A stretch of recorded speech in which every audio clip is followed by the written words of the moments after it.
Garcia once remarked about this, right? That he would get frustrated that he didn't have a formula himself, right? That if he, had a drink of this and a puff on this, that he could somehow magically create the conditions that were right, and he couldn't do it.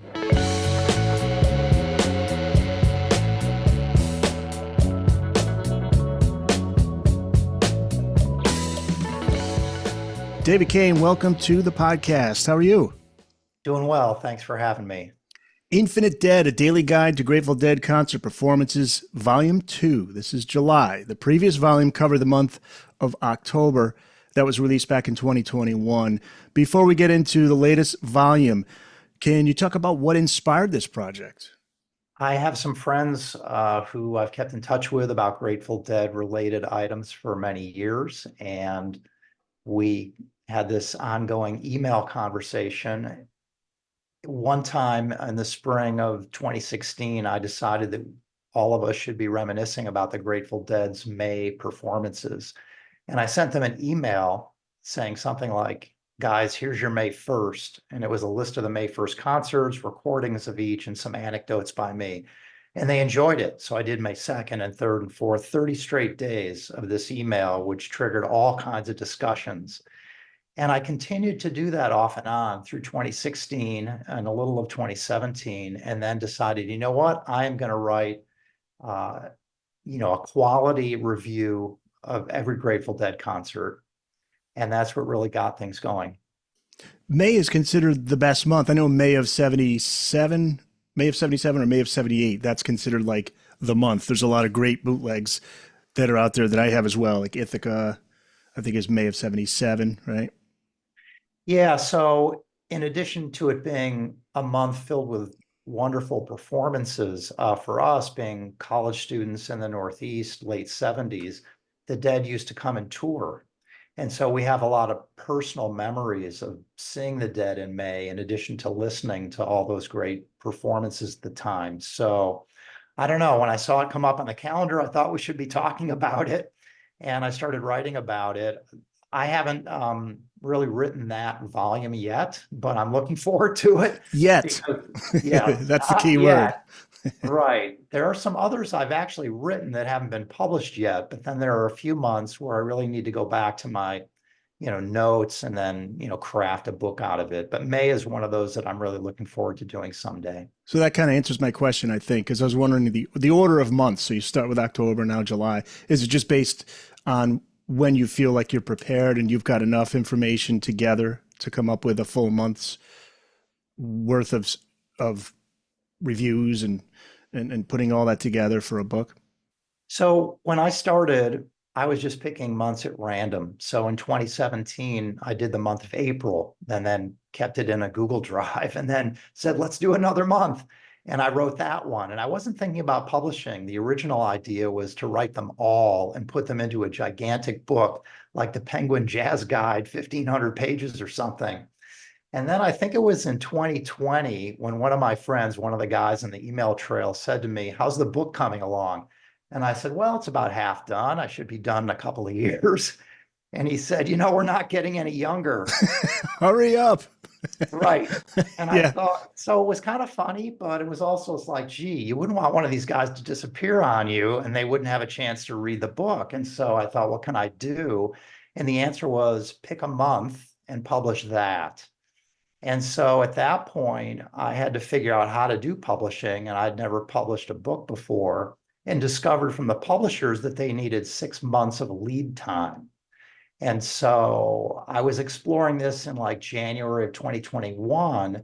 And so the first possible month I could have done if I was ready to go there was maybe August, right? They need that 6 months. So I picked October to give myself some lead time. I had already done October. It just needed a lot of polishing.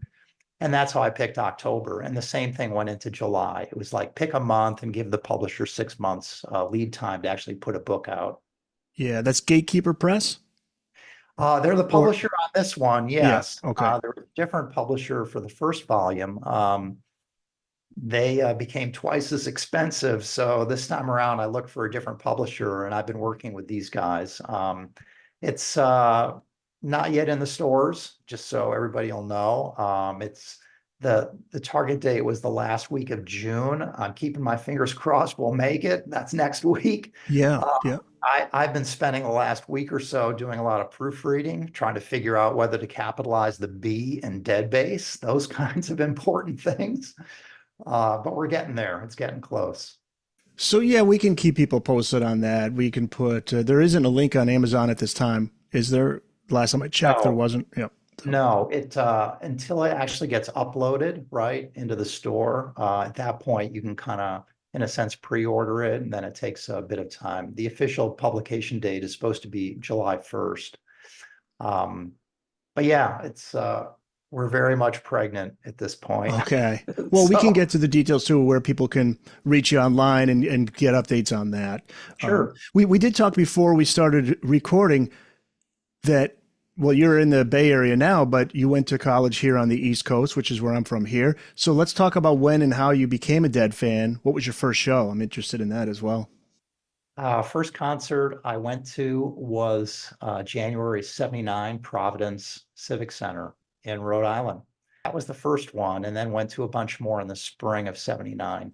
Bill Ricca, let's see, some friends went to UMass. I went up to Portland, Maine. Those were some of the concerts that were happening then. And then in the fall, went to quite a few more.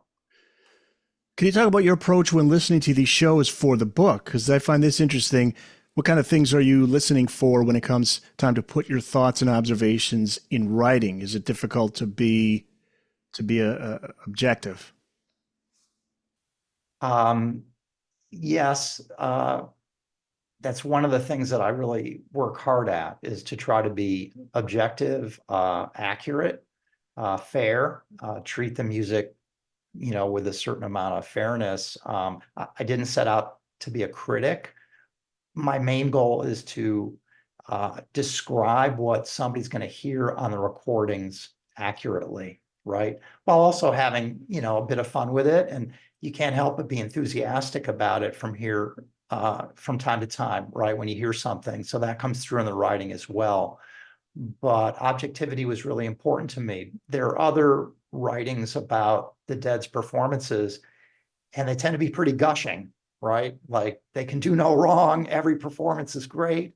I didn't think that was accurate. And if you ask the band members, they would tell you the same thing. It's not accurate. They weren't great every single night. And so, um, I talk about the performances that are great, the moments that are great, but also the stuff that was not so great.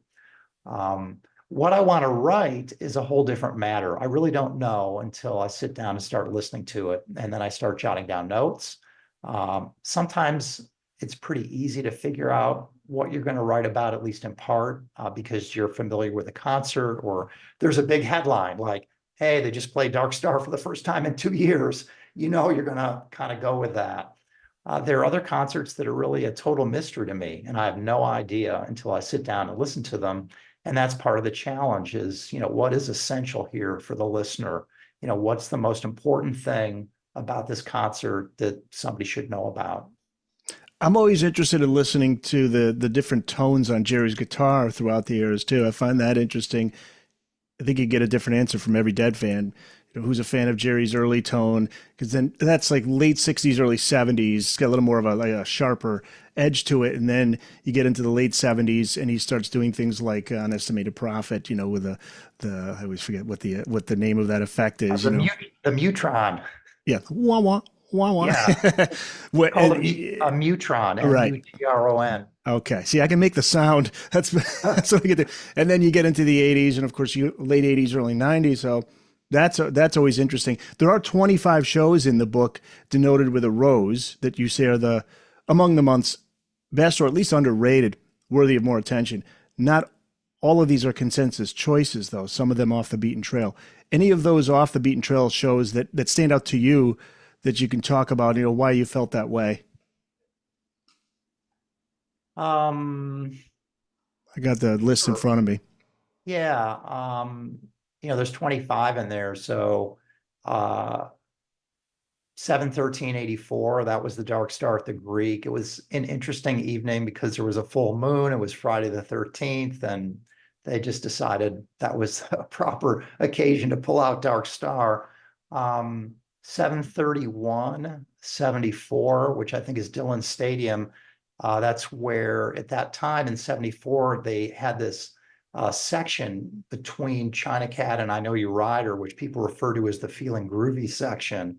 And they break out this certain chord sequence where Garcia has a field day. And this particular one, because they would do it in 73 and 74, this particular version of it, it's, I think, his finest example of his soloing over that chord progression in this particular concert, 731, 74.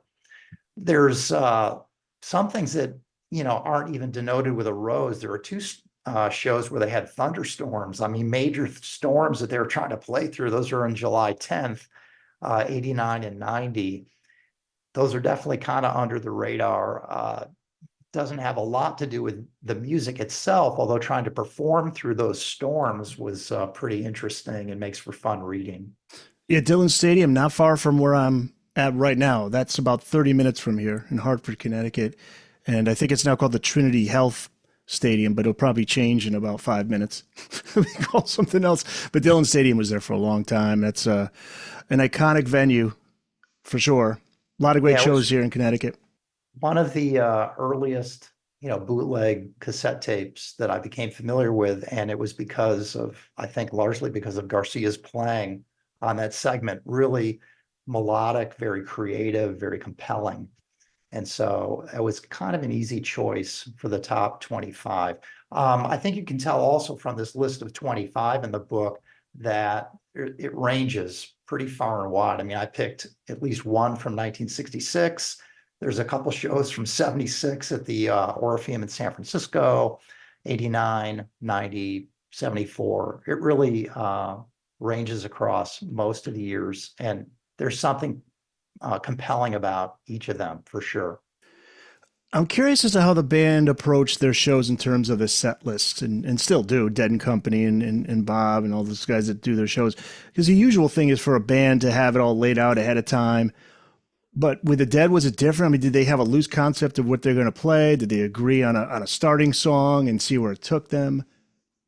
Depends on the year.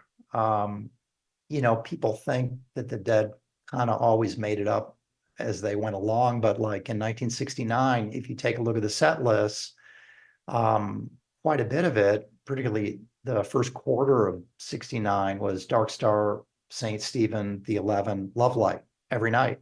They would do the same songs. Now, they wouldn't strictly play them the same way, although some of those songs at that time were written. And so Garcia would, in fact, play these same melodic lines for night after night within Dark Star, the same theme. You fast forward to 72 and they threw that Dark Star book away, right? They just completely decided we're just going to improvise. We'll play the top theme of Dark Star, and then we're just going wherever we're going to go. So, there were times where I think they were kind of winging it, and you can hear that sometimes in 1976 concerts. They'll come to the end of a song, and it's not clear how they're going to get to the next one or what that next one's going to be. Now, part of that may be because they took a year off in 75 and they were kind of feeling like they were going to maybe wing it a bit more, which produced some interesting results. Whereas in 79, you start to feel a sense of a formula, right? Where they're going to do a Garcia tune and then a Weir tune and then Garcia and Weir and Garcia and Weir. Sometimes, they could decide amongst themselves, like Weir could say, I want to do this, and boom, they would do it. But at least it was kind of formal in that you wouldn't hear three Garcia tunes in a row, right? It was kind of segmented so there'd be alternating between the two of those guys. And then, of course, Brent got into the mix as well. Yeah, I love Brent's voice. Great voice. And there are shows where Dead's firing on all cylinders from start to finish. And I wonder if you notice anything that stands out regarding those types of shows. Like, did they come after the band had some time off, or just the opposite? Like you were mentioning, maybe they got into a groove. The more back-to-back nights led them into a groove. Do you notice anything there with their best shows? I've kept my eye out for that.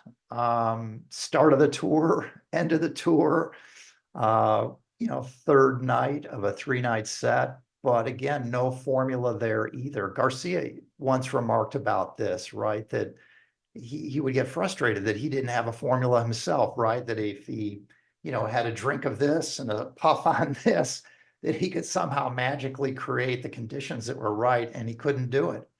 And so I never really found a particular, formula for that. Some fans think they always played great at a certain venue. I'm not sure that's really true. So it's a little bit, all over the map when it comes to that. I don't think it was really forecastable in that sense. Interesting. Now let's talk about the Red Rocks shows. The band's first of 20 shows at the Red Rocks Amphitheater in Colorado comes up in this book. Took place July 7th, 1978. It's the second show on the following night that gets a rose in the book. Their last gig before heading into the studio to record the Shakedown Street album. And you say most of the magic tricks are performed in set 2. What stands out to you about that second set? It's a rare appearance of Werewolves of London in there that I noticed. And Sugar Magnolia, probably the highlight I think you mentioned in the book. Yeah, those are some of the highlights. The one in particular that I remember most is the Franklin's Tower after drums, where Garcia has some fantastic phrasing. And that's something which I've spent a lot of time trying to figure out, like where he is most melodic, right? Where he gets really creative and utters these phrases that you might remember, for a really long time. And there's certainly some of those that appear in July, but throughout his career, he was able to do it in all kinds of different concerts. But Red Rocks, of course, was a venue that people really loved. And these just happened to be their maiden voyage at that venue. Another aspect of it had to do with the weather, if I'm not mistaken, that some of the Red Rocks shows encountered rain, which was tough to play through. And, people will read about that as well. And as good as this show is, you say there are a couple of other 78 shows that are even better. And that's February 3rd and the 5th of 78. And I'm curious as to what the deciding difference between those shows and this show would be, the one from July 7. So February 3rd of 78, that has some of this magical Garcia phrasing, but on almost every single song, particularly in the first set. And I knew about it early because it was one of these early bootleg cassettes that I was given. Later, it became known more widely because it was a Dick's pick, and he put it out. And then it became pretty well known that 2-3-78 along with 2-5-78 were, extremely great performances, particularly for Garcia. So there are times where I mention that to readers. There's this cross-referencing in the book, right? It's like, if you liked this, you should check out this other concert as well. And that's one of the nice things that I try to do in the book is, cross-refer the reader, not just to other things in July, but also to let them know about other concerts and other months that they might want to explore. David Cain is the author of Infinite Dead, A Daily Guide to Grateful Dead Concert Performances, Volume 2, July. It's coming out soon. We can't say when yet, but it's soon. There's the band's revival of Dark Star in this book. You did touch on Dark Star a little while ago. This comes from a show at the University of California, Greek Theater, Berkeley, California, July 13th, 1984, the first time in 3 years. And then they don't play it again for another 5 years. And we were chatting a little bit before we recorded about this as well. Any reason that you know why that is? It's definitely among my favorites, and I'm sure many diehard Deadheads would say the same. But is it just that, I think you were mentioning earlier before we started, was just maybe they got a little burned out on it? It's time for a change? Yeah, I think the more positive way to look at it is that they found other musical vehicles where they could do similar kinds of improvisation as early as say 72, where they started with playing in the band, right? That thing started off as an 8-minute kind of a tune, and then 10 minutes, and then 12 minutes. And you fast forward to 74, and you've got one concert where they did playing in the band for 45 minutes, and it's sustained. It's not like some kind of a sleeper where they didn't know what to do. I mean, it was incredible improvisation sustained throughout 45 minutes. And so I think they found these other vehicles, right, where they could do the kind of improvising that had been exclusively the territory of Dark Star. And so in that sense, I think they didn't really need to do it, right? Because they could explore for themselves musically through these other songs. And, later they started doing that with Scarlet Begonias. That started out short and they began to stretch it out. Then they would run it into Fire on the Mountain, and Fire on the Mountain became pretty long and extended. In 79 in the fall, they would start to do Franklin's Tower for 20 minutes. And they often had some really great improv on those. So I think that's part of it. But I think they just felt maybe their work on Dark Star came to a natural end, right? And maybe they had said all they had to say about it until they decided, let's do it again and see what we can come up with. Yeah, and let's focus on that word they. Like, was this a vote by committee? Was there somebody that was in charge of the decision making mostly? Was it Bob? Was it Jerry? Or was it just all the guys getting together? I think they talked a lot, right? There was a lot of communication between these folks, particularly when Garcia was healthy. They kicked around an awful lot of stuff. And so, Because it always felt like maybe Bob and Jerry were the guys that kind of. I think it was pretty democratic. Okay. I think there were a lot of strong personalities in the band. And, I wasn't there on stage, I wasn't behind the stage, but from other things I've read, I think everybody was given the power to kind of weigh in as, hot and heavy as they wanted to, right? About, you can hear it sometimes in some of the tapes where somebody says, like Weir will say, I want to do this, and people will object and they'll go forward and do it anyway. They often try to talk each other out of what direction they're going to go. And I think the band has said, various members have said that there was often kind of some, fight for the steering wheel about, and that happened inside of jams, right? Are they going to go left, going to go right, keep going, stop, go somewhere else? But this conversation, that was going on musically through their instruments. Although sometimes even there, they, have a word with each other. So I think all of them were involved, all had strong personalities. And I'd say it was really group decision. I love watching them on stage. You see the little head nods. You're just watching to see like what they're communicating non-verbally with little head nods, or they're looking at each other, looking down at the instrument, see where they're going with it. I always found that fascinating. I want to go back to Scarlet Begonias into Fire on the Mountain. You did mention that. When did that start? Because that's probably the best 1-2 combo, the best song into song of the Dead is Scarlet Fire. It's a good one. Or do you feel there's a better? Because that's my favorite. That's my personal favorite, Scarlet Fire. Uh, it's a great couplet. Fire on the Mountain didn't really come on the scene until, I would say, early 77, right? And Scarlet, was hatched earlier. I can't remember the precise date where the first one occurred where they were coupled up, but somewhere in that 77, 78 time frame. And they found it was a really good pairing and kept doing it. Perfect. And so, the transition between the two songs turned out to have some fabulous jamming possibilities. And, that was often kind of the highlight of the two tunes, was the piece in the middle sometimes. And so, yeah, wonderful stuff. I mean, my favorite of that is 2578, Cedar Falls, Iowa. Just a fantastic version of those two songs, plus the transition jam. Just Okay. I got to remember that. 2578. Okay. Yeah, that Yeah. was, again, one of those kind of under the radars for a while until, so the Sticks Pick did not put out the complete concerts of February 3 and February 5. He put them together and they came out that way.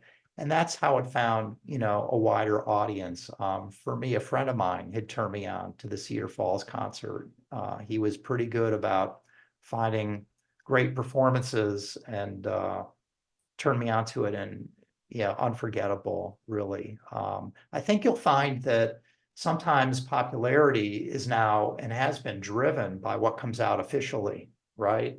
So if it comes out as a Dick's Picks or a Dave's Pick, suddenly there's a lot more interest in that particular concert. It drives people to archive.org. There's more commentary on it. Um, but yeah, that was one of those that remained in the weeds for a long time. Archive.org. Man, I remember visiting that website as far back as 2000, maybe 2001. Yeah, that I loved going there to listen to all this stuff. And now you got all the Dick's Picks, Dave's Picks, you got all that stuff. There's so much out there. And then Sirius XM, which I have, boy, they got the live stuff. They got the studio only stuff. I think there's even a third one in there, but yeah, there's plenty of dead out there. The one interesting, actually, let's go back to that 1984 show, July 13.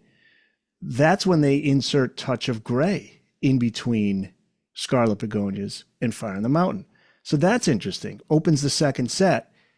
And I was giving it a listen, and it's really interesting because it's played faster than the studio version.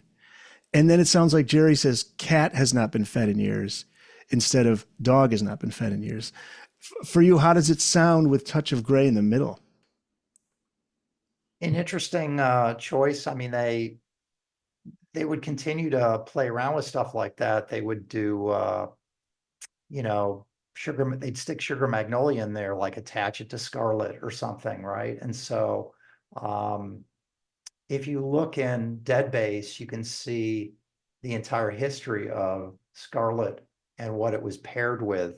And so, for the most part, Scarlet was married to Fire, but here and there, right, they would change it up a little bit. And you could see the particular dates where it, changed dance partners, if you will. So, Estimated Eyes, that was another one that was pretty standard, right? That Eyes of the World would always follow Estimated Prophet, at least starting, say, in 79. That became a dedicated kind of couplet. And in fact, you could go to a concert and kind of expect that the top of the second set would be, Estimated Eyes, Scarlet Fire, or vice versa, something like that. But then later, they began to change it up a bit. And of course, like today, Dead and Company, they do whatever they want, right? I mean, you find second set Dead tunes in the first set and first set songs in the second set.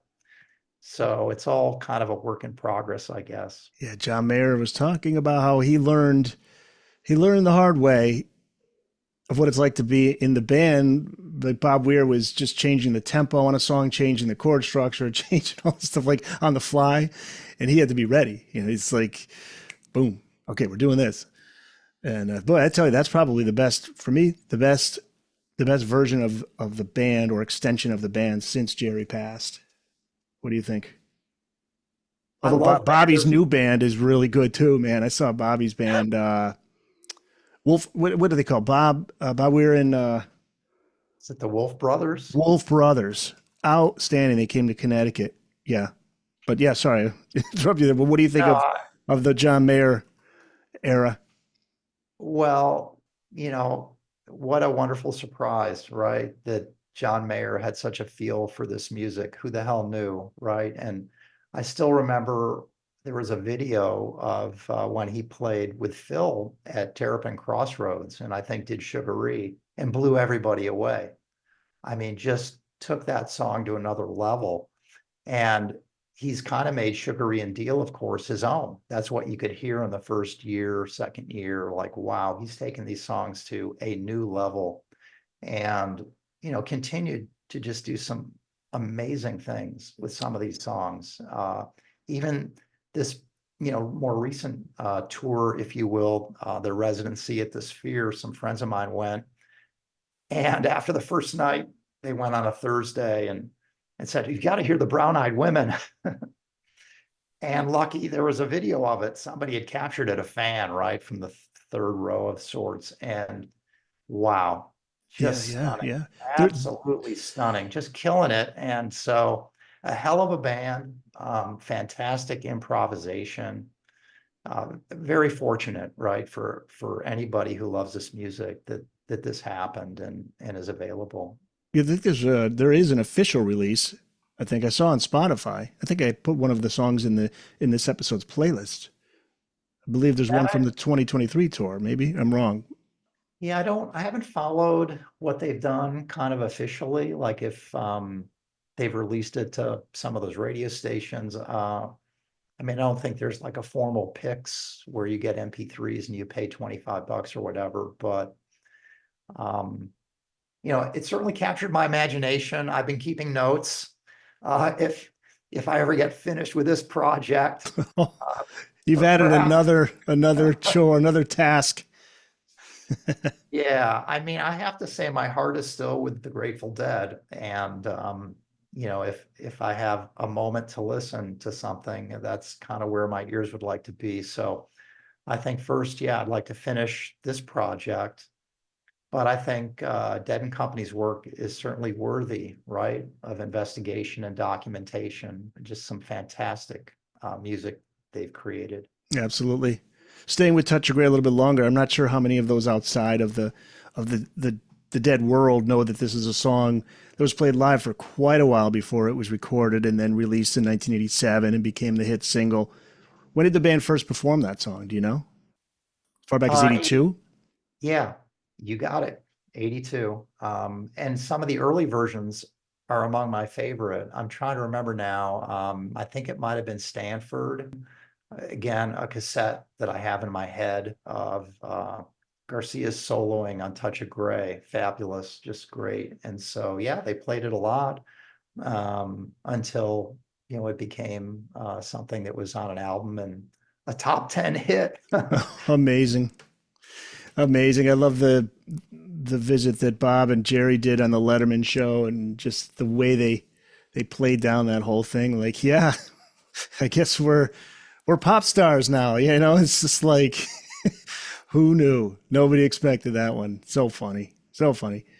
Now, Yeah. the one aspect of Dead live history that is kind of it's just confounding. You would think this teaming up with Bob Dylan thing would have been just massively successful and with the fans and critics, but that album from '89 that was taken from the '87 Dead Dylan tour, and it was just panned by critics.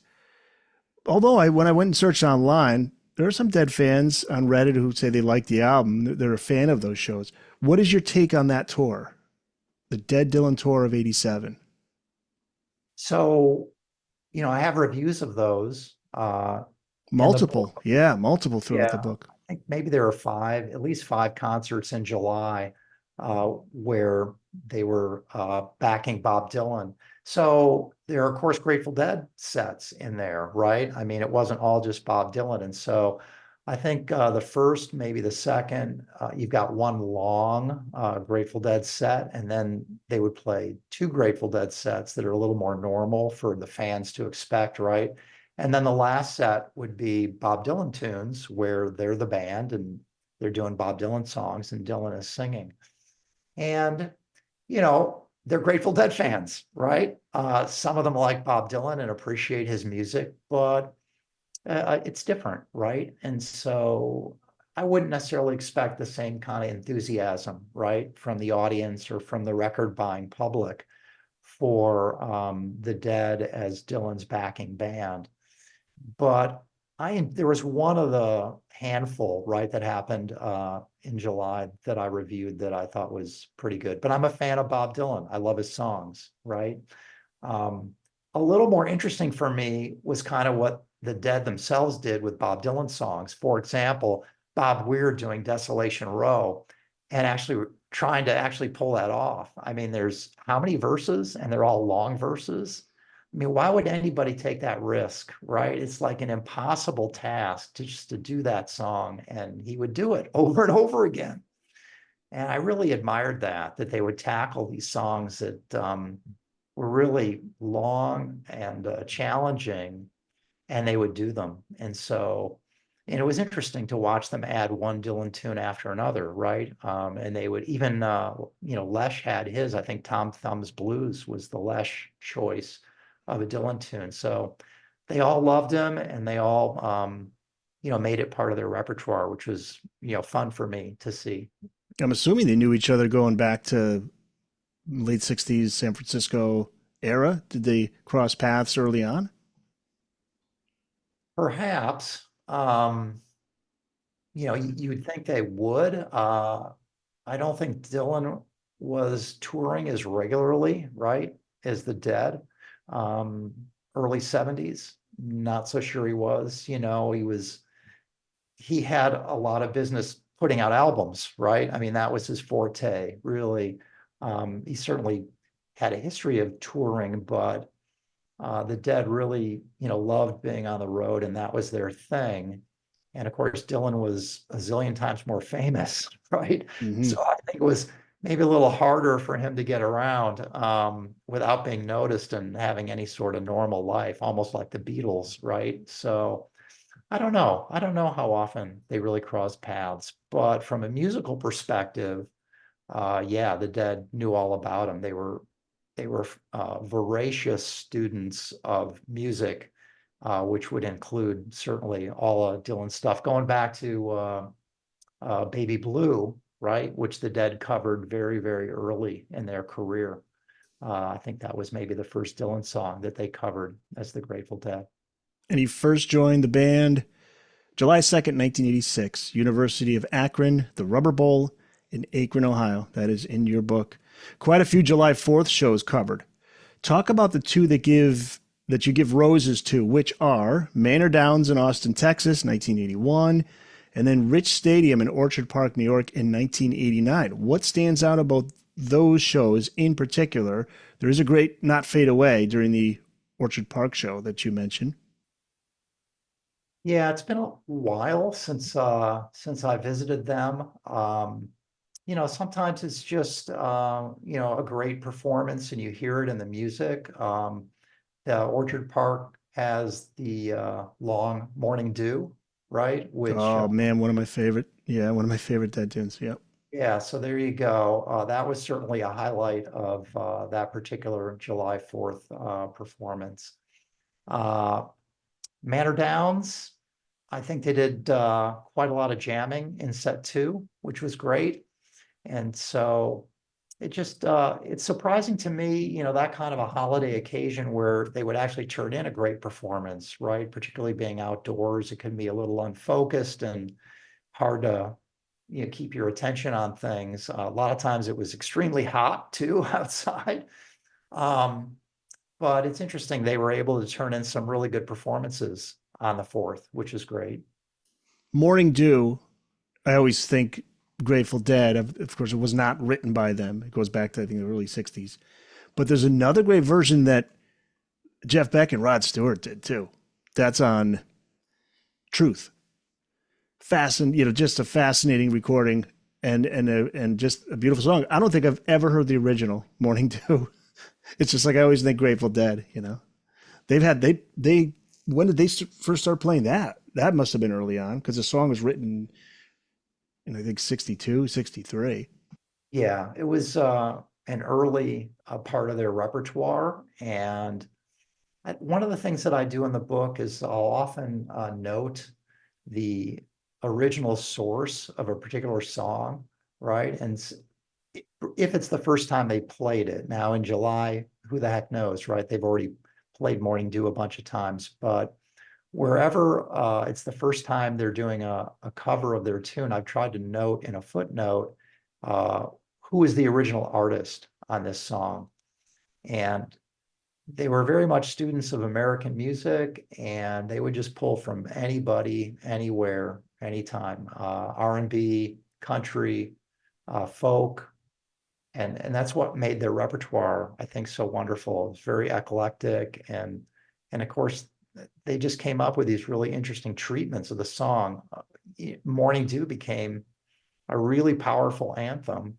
I think my favorite versions are still from 1972. I mean, the Europe 72 version. Oh yeah. That's still maybe my favorite. If I was going to listen to one, I think that would be it. And but yeah, that's And it was Bonnie Dobson, the original artist. That I'm looking here, just quickly googling, and I you thought may have mentioned it in the book, and I apologize if you had it in there. yeah, I can't recall. well, it may Canadian not folk be. artist. Yeah, I thought Tim Rose. That's the Tim name that comes Rose. to mind. Okay. But that's, a wild ass guess. Yeah. Oh yeah, Tim Rose. Tim Rose recorded a version in 1967. Okay. Um, Maybe there was somebody before him, but that's the one that I remember. And yep. it could be when it, and I don't, have a clear working knowledge of the 1967 album, although I have it, the Dead's album, but some of this I remember, reading the label, right? Because they would give credit to the original artist on it. But yeah, great tune. Yep. July 19th, 1994, the band played the Deer Creek Amphitheater, Noblesville, Indiana. And you write, quote, Garcia's vocals are weak from the start on the opening Shakedown Street, labored thin, with an occasional ray of strength poking through the dark clouds. Is it fair to say that that would be the case for those last few years of Jerry's performances where it was kind of hit or miss, or were there shows where he was on the whole show? Good question. So yeah, I think clearly he was physically challenged, 95 for sure, 94, yes. Are there any 94 concerts that he kind of pulled it together and it was quite good relative to 1994? The answer is yes. Like October 1st, 94, I remember, and I mentioned in the other book, was one where he sounded like a younger version of himself suddenly. Like it's something in 1994 that really stands out as being different and really good. But generally speaking, he was declining in terms of his health. He was not getting better. And so yeah, his voice was getting weaker, his hands were getting weaker. And you can hear it on the recordings. I have a picture looking at it right here on the wall of around 94, 95. And it was difficult to watch some of those last shows where you can see it's just his head. He's like, barely can hold his head up. And he's weak, he's tired, but he went out there and played and he fought through it. And the last performance ever, he has that moment there where he's singing So Many Roads. You're like, that's Jerry. That's that magic Jerry moment. And that's July 9th, 1995, Soldier Field, Chicago. So that's in the book. It just gives me goosebumps every time. You note the same in the book. And then just 1 month later, he's gone. We know there are better shows out there in terms of Jerry, but I think it's a pretty impressive last show considering his condition at that time. What are your thoughts on that very last show with Jerry? Well, nobody knew it was the last show. It was just another concert. Mm, I even Garcia kind of, I mean, it was the end of the tour, if I remember correctly, and they had more shows lined up for later. So they were going to take a break. And I think the expectation is Jerry will be fine, he'll recover, what have you, and they go on and do more shows. So they didn't really know it was their last show. It's just in hindsight, everybody knows it as the last show. One of the things you can do as a musician, as an artist, when your health is starting to fail is, you can still do slower songs and do them really well and fill them with a lot of meaning and emotion and passion. And so, his treatment of ballads was still kind of working, right? If you had a slower song where, he didn't have to be a rock guitar god anymore, right? And he could really just focus on the feeling behind the vocals and, play a smattering of notes and fill them with a lot of emotion. He could do quite a bit. And I think that's, what fans were still, able to enjoy at that time, right? That I think he was an artist to the end. One of the things I noticed in the book was that in these later performances, you can hear how he's trying to alternate accents on some of the words he's singing in the verses. Bob Dylan, of course, had been doing this for a really long time. And you can start to hear Garcia do it. Like this was within his wheelhouse, right? To accent and change up emphasis on some of the words and the lines that he was singing. So I think he was still at it as an artist. He was still still trying evolving. to, Yeah. yeah, still trying to do whatever he could do to invent and to create and Yeah. to, transmit feeling. And So Many Roads was planned to be on a 30th anniversary album, I believe. So that was going to be on the studio. They were going to record that in the studio. I don't think they ever did, but it would have been great to hear that. Or maybe there's something out there. Maybe you know more than me. I don't know if they ever even got started on that album. I Um, think, yeah, there's a whole bunch of tunes that, they were starting to play for the first time. There was a Lesh tune right. and, and perhaps, right, if things had gone a little differently, they might have done what they had used to do, which is they play songs live for a time, right? And then they go into the studio and record them and put out an album. So perhaps, that was in the cards. I think You Vince know, Welnick would have had a song too, right? He was the keyboardist at the end. He may yeah, have had a song. he had been with them for, a number of years at that point. Joined in fall of 90. Formerly of the Uh, Tubes, a Bay Area so band. Yep. yeah, that was a transition, right? That it was not easy for them to try to figure that out. I think it got a little easier in 92 when Hornsby, exited, right, as a semi-regular member. And then, the keyboard and piano fell completely to Vince, and he had that space to himself. Did a nice job. Do you have a particular favorite? Starting, of course, with Pigpen, Ron McKiernan, but then you have Keith Godshaw and Brett Midland, and we mentioned Welnick and Hornsby. Any favorite era of the band for you? Uh, Hard to pick. They all had their moments.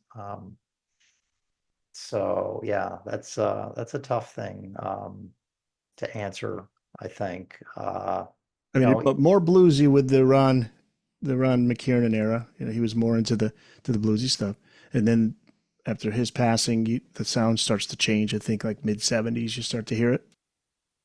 well, his keyboard playing was mostly in the background. He wasn't really given sort of a whole lot of space. I'm not sure there was much interest, right, from him and becoming, a keyboard organ soloist exactly. I mean, his sweet spot was microphone in hand, being in front on the stage and getting the audience worked up. Sometimes with an acoustic guitar in his hand, that was another sweet spot. But Keith Gottschalk, different story, right? He really filled out their sound in a really interesting way, and he got highlighted here and there, and many times in those Dark Star jams in '73. Say, he would be leading the way many times, bringing a lot of his jazz ideas into that particular song. Uh, and of course, Brent was very different. Instead of being piano focused, Brent was keyboard focused, right? And he had all kinds of different keyboard sounds, and was more of a singer really than Keith. Keith would do some harmony vocals, but didn't really have his own book of songs. And Brent continued to try to bring in songs of his own into the repertoire. So Yeah, his vocals on "Dear Mr. Fantasy" I always loved. yeah, that became a pretty popular cover tune. I think Brent really shined for me in '89 and '90. When you hear the band at that point, it's very much to me an ensemble where everybody's on an equal playing field. Like he finally wasn't the other guy. He wasn't just the keyboard player. I mean, he was everywhere. If you listen to concerts from '89 and '90, he was singing harmony vocals on stuff. He was taking solos on things. He had his own He tunes. had his own tunes on both those studio albums. Yeah, "In the Dark" and "Built to Last." He really was on an even playing field, I think, finally with everybody. And I mean, to me, it was kind of his finest hour. And then, just tragically, right, passed away. But that was a wonderful time for the band. And I think generally they were happy with that feel, that ensemble feel, and took some pressure off Garcia, I think, too. Right, right. He was only Uh, 37 years old when he died, July 26, 1990. Brent Midland. yeah, real sad. But a great player. And of course, I still remember in '79, which is when I started to go see the band in person, and there was a big question mark. Who's this guy, Brent? Is he Yeah. going to be any good? Where did they Nobody get him knew. from, by the way? Where was he before that? I could look That here.